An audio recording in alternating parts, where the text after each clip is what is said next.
shoot, I said that you claim it. Instant Xbox, spin the block, his legs slide. Fast talker, no riddling, moonwalker, selling moon rock just to make dividends. You in traffic with family? That much make it a portrait. Gun kick back, not grannies from porches. David on the scene, you know that it's scorching. What's a man with king? No response to the saying, advancing the line, advancing the payment. You front the game and shoot, what said that you claim? You already know the time, told my boys to hold the line. We gon' shoot it out in seconds, leave you posted like a vine. Bow your head down to the king, leave your roses at the shrine. We stay ready for the war, just need the king to drop the sign. Say what you running from, what you running from? I'm with my team, we bleed green, that's what you wanted, huh? Say what you running from, what you running from? I'm with my team, we bleed green, that's what you wanted, huh? This what you wanted. This what you wanted, huh? Peace and blessings, and welcome back to Xbox Frontline News with your boy, the King. And on this incredible Monday, I'm telling you, the weekend was fantastic. We had a great fight with Shakur Stevens and Teofimo Lopez at Madison Square Garden. The frigid New York City happened to get a heavy dose of great boxing with our local heroes. Shakur coming from New Jersey and Teofimo fighting out of Brooklyn. But we also had a wig flip. If you saw Big Baby Miller, his cap got pushed back, boy, but he pulled it out. He got the win. Boy, you need to go jogging. You need to get your body in shape. Stop worrying about your wig and worry about your fit and your stamina. Because, my man, your hair getting pushed back, your wig getting flipped was not to be seen on television, but we got a chance to see what you was thinking. And we was thinking you needed more road work. But listen, if it's the first time you're finding this channel, well, and you love Xbox, well, you found your new best friend, me, the King. I drop videos daily, 8:30 p.m. Eastern Standard Time. Saturdays, I go live. Now, if you happen to have been one of the members, and members is lifeblood of the channel, same thing with you subs, love you to death. If you happen to have been one of the 5 members that actually won, please hit me up in the DMs. You got a week to do so I can send out those packages. We have news today. We have PlayStation exclusives leaving the platform to greener pastures. When I say greener pastures, you know what I mean. Team Green, me, Xbox, we love it. We need it over here. Because a lot of us don't care to go over there. You guys know how it is. And we also have the half of the prophecy being fulfilled with hashtag no PlayStation 6. But we got to talk about it and get into it. And Xbox did something dirty and dastardly. And we need to dig underground to find out what they were up to. The narrative adventure Indika is out today if you have Xbox Game Pass Ultimate and PC Game Pass. Now, I didn't know that it was hitting today, and the game looks graphically amazing. I'm not going to sit here and lie to you. It looks incredible. It's intriguing. I tend to be graphically inclined. I gravitate to games that graphically pull me to them. Yeah, that's shallow in a way, but after you get to a graphically intense game, then you got to find out if it does have anything there of substance. And if you've not heard of this one before, Indika is a bit of a unique beast. It features the sort of story that you don't usually see in games alongside of multiple different gameplay styles and perspectives. The 2024 title managed to 80 if you're into Metacritic scores and garnered over 2,000 Steam reviews, amounting to a very positive rating as well. If that is something that you're into, a third-person story-driven game set in an alternative Russia at the turn of the century, where religious visions clash with harsh reality. Indika tells the story of a young nun who sets off on a journey of self-discovery with the most unusual companion by her side, the devil himself. I definitely want to hear if you guys are going to jump in, if you're going to try it, if you're going to try to play Game Pass, if it's something that you're interested in. Me personally, graphically, it already has me, so more than likely, I'm just going to download it and check it out. Indika, in Game Pass, today, February 2nd. Now, of course, it must be time for me to get my fraud behind back on Stranding. since Death Stranding, the director's cut got a huge bump from being launched inside Game Pass. Now, Matt Piscatella came out and said that it had ranked, I believe, 501 on Xbox before the Game Pass ad, and after it ranked number 16. Who told you that Game Pass doesn't enhance the visual stimulation of video games, enhancing gameplay and gaming time? Game Pass is the ultimate stimulus pack when it comes to dropping a game that you can say is a little bit dormant. 501 all the way up to 16th. I think that is one hell of a bump. So Matt Piscatella shared on Psychona's that prior to the Game Pass arrival, Death Stranding ranked 501, like I said, by total weekly active users on Xbox in the USA. And this week, commencing January 24th, shortly after the Game Pass drop, Kojima Adventure rolls all the way up to 16th on that list. A massive leak from 1 week before. So we know that Death Stranding 2 should be getting their face plastered all over Xbox at some point in time. And then we'll see a Game Pass revival of Death Stranding 2. And hopefully that game gets to have the eyes that it needs to have on it. If you're a fan of Fallout Shelter, I understand right now that you might be pissed as hell because Fallout Shelter has been delisted from the Xbox store without warning, without provocation, without any heads up. Right now, Bethesda has pulled Fallout Shelter from the Xbox store, leaving new players unable to download and play the game on the Xbox platform. Fallout Shelter has been delisted. If you didn't claim the free game before it was delisted, you no longer have the chance to pop any of the Fallout Shelter's achievements. As far as we can tell, Bethesda never announced it was going to delist the free game from the store, so its removal from the storefront remains unexplained. What makes the delisting even stranger is that Fallout Shelter is still available to download on Steam and the PlayStation Store, the Nintendo eShop, and mobile apps. Only the Xbox version is missing in action. Fallout Shelter, along with several other games, was delisted back in October due to a Unity exploit, but returned to the storefront several days later. So we don't think it's that problem that is going on here. It does appear, though, that Xbox PC version of the management game had been broken for a few months now, with players reporting on the forums that it locks up and hangs on a loading screen. Maybe Bethesda has pulled the game to address the issue. Whatever's going on here, they've reached out to Bethesda for clarification.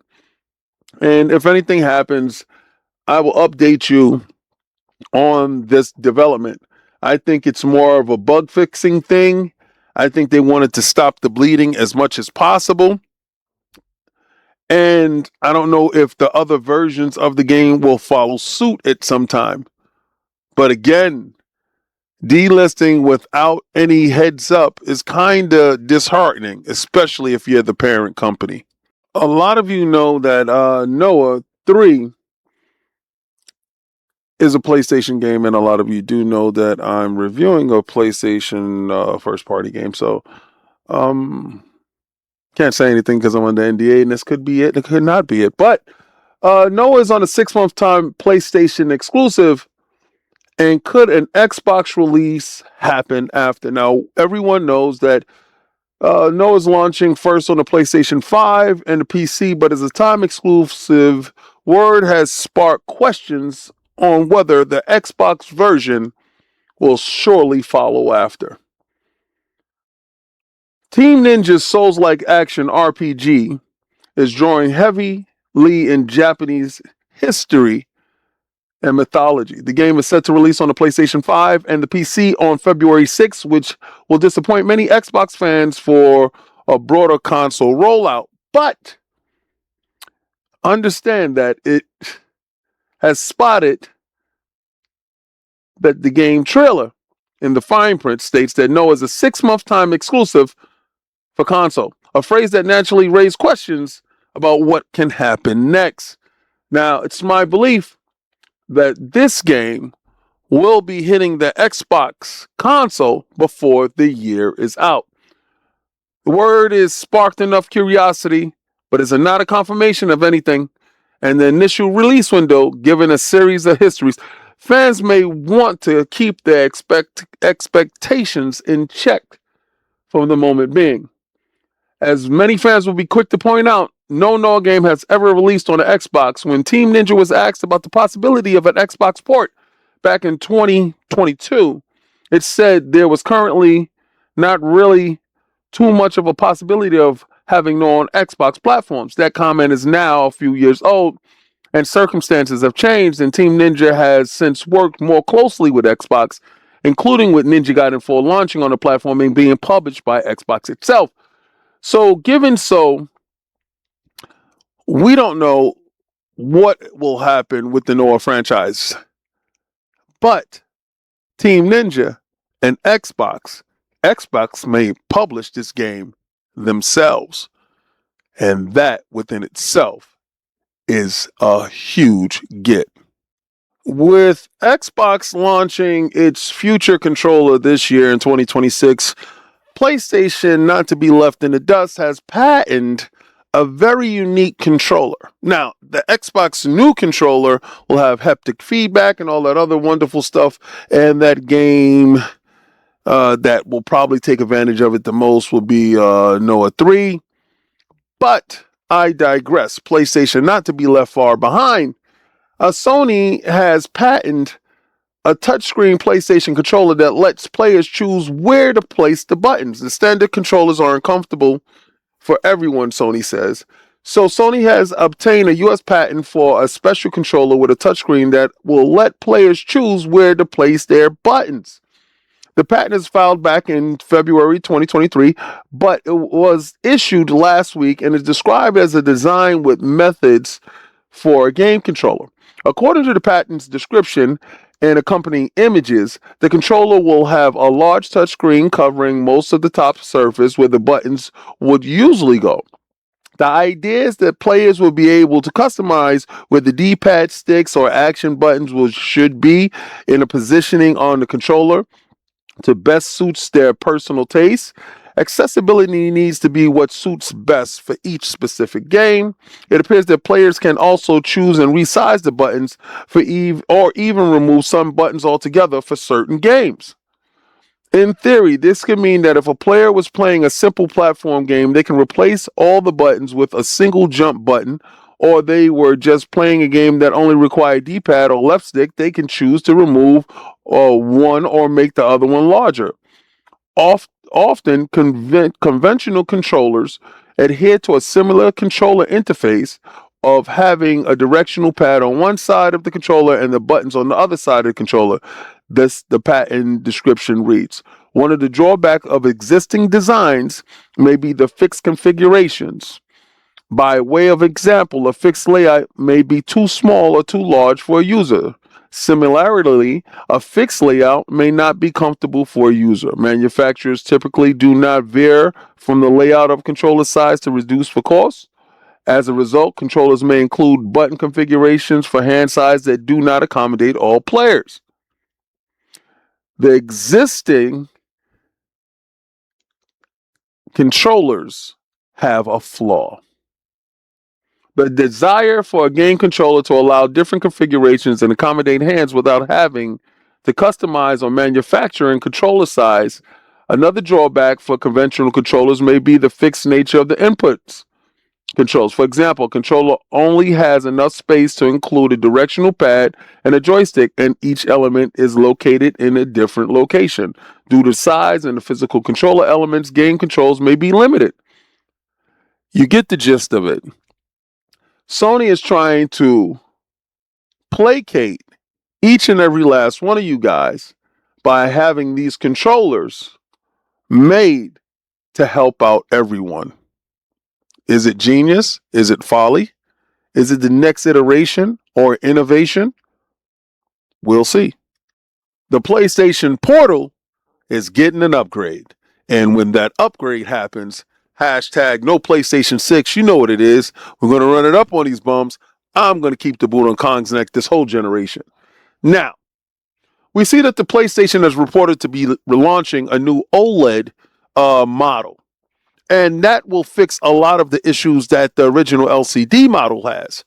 But I was thinking maybe they put some memory in it. If they do, then that thing turns into the next device that they want you to own. It'll be cheaper, it'll be more flexible, it'll be greater than what the original Portal is. Now, they do have another handheld in the makes, and I think that handheld actually becomes the PlayStation 6 de facto. If you haven't learned anything from me, that you learn that you gotta follow the money. And I see that making portals are also a big boon when it comes to PlayStation. They make a good, decent amount of money off of the limited chipset and hardware when it goes into the device. So that device is highly profitable for them. So I expect them to follow that trend. I don't believe that Sony's in the business of selling you $900 machines. So I do not believe next hardware will be coming out in 2030. But I do believe hardware in the form of a handheld will be hitting the streets. And if this OLED is anything to be believed, well, that is the first domino to fall because they're getting you used to handhelds. Thank you for making it this far in the video. I appreciate each and every last one of you. Now, one thing that I want you to understand that I stress is please make sure that you monitor your children when they're playing video games. Look and see who their friends that they're talking with. I mean, I don't mean to be intrusive, but I'm going to tell you right now, you better make sure that you protect these kids because we don't know who's lurking outside online talking to these children. All right. So again, you're a responsible parent. You want to make sure that your kids are safe. Let's do the due diligence and make sure that we're monitoring them when they're playing these games because we don't know what predators are lurking out in the dark. Now, if you know anything, you know that Xbox and Game Pass is synonymous. And to see Death Stranding get the bump that it needed going into Game Pass, that is phenomenal. But also knowing that other games dropping in Game Pass gets that look, gets that see, hey, that's where they want us to play at, right? They want us to play in Game Pass. So again, that kind of makes sense.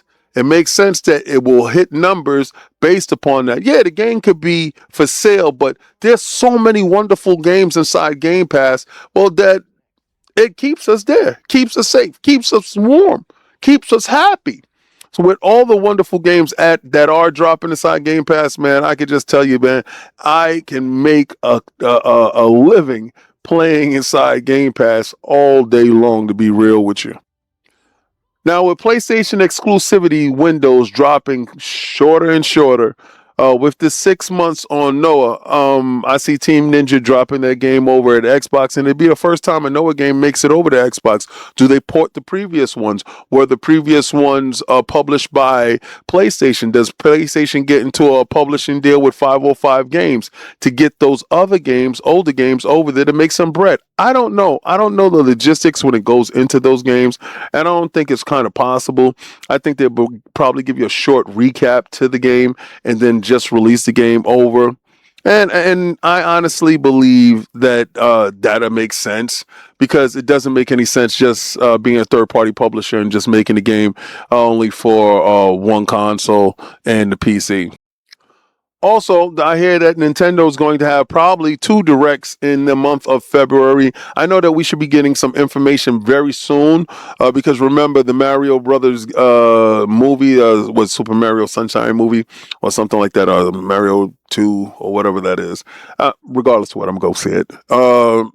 I support video game movies, but we're supposed to be getting a new Nintendo Direct and another one with it. I think that one will probably be about the media aspect, the transmedia aspect of Nintendo, and the first one will be probably about video games.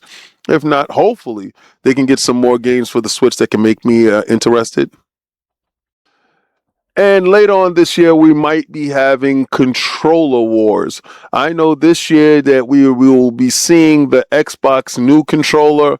That's the one with the haptic feedback.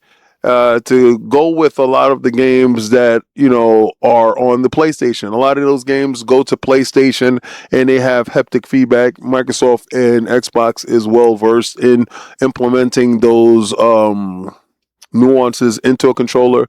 Their controller lacks it, so they will have that new intense rumble, that tactile feel, and a couple of new nuances when it comes to their new controller, and that will be releasing this year to go coincide with more hardware. And PlayStation is, like I said, they have the patent for that new controller that they have. And that controller should be launching somewhere around, I believe, in 2026, 2027. And I mean, well, 2027, 2028, but it could release at the end of the year, but I doubt it. I doubt it. I think the technology that goes into that controller, probably mid 2027 for that controller. And I think that controller would be a big hit with the kids nowadays, because kids nowadays, really honestly, they're not like us. Like if you're used to these controllers, sometimes if you pass one of these controllers to people that don't game, they look at it and say it's too many buttons, too many things going on, and they don't understand. But pass them a tablet, pass them a screen on a phone. They pretty much understand that. So again, this controller isn't made for me. It's made for those people and the casuals that, frankly, these companies are chasing. They're not chasing us because they already got us. They're chasing them. But this is Xbox Frontline News with your boy, the King. Now, if you liked anything here, like, follow, subscribe, hit the notification bell, share it out with a friend. Let somebody know that you've had a great time here. But I want you to do what I always do, what I try to do every day. I want you to go where gamers game and winners win. I want you to try to play the Game Pass. Now let me alone and piss off! Play it day one with Game Pass.